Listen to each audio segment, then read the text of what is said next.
The old Woodbury County Law Enforcement Center in downtown Sioux City is being torn down, and the deadline for the company to finish the work is the end of the day today.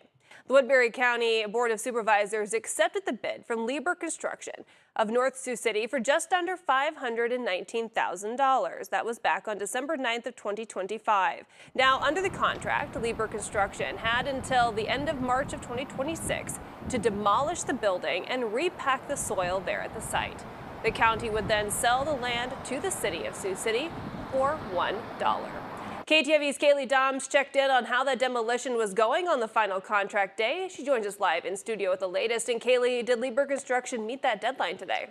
Katie, the demolition of the old LEC was supposed to be completed today, and it is not complete. But they are packing the soil now, and it is set to be completed by the end of this week, falling just 3 days short of when they hoped it would be done. So what's the reason? Well, a project of this size taking place in the middle of downtown Sioux City, well, that came with its challenges, including working overnights to not block any alleyways during business hours, preserving the landscape around the building, recycling all of the materials, and most notably, back in February, we reported that Lieber Construction had to stop work due to their machines not operating properly in the extreme cold.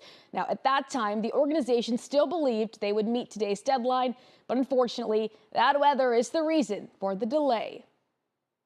Won't be quite done today.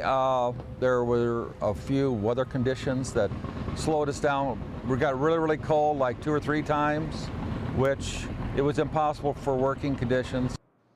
But when the contract was drafted up a couple of months ago, there was never any penalties for not meeting the deadline.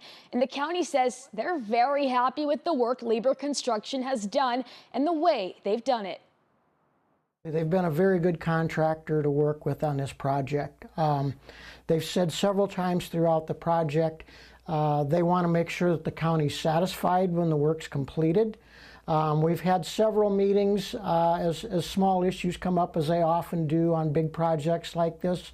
Now, the project is set to be completed by Friday, and the county expects the sale of the land to go through to the city of Sioux City in the month of April. As for what the city of Sioux City plans to do with the land after it's purchased, that's still unknown at this time. Katie? All right, KTV's Kaylee Doms live for us in studio this afternoon. Kaylee, thank you.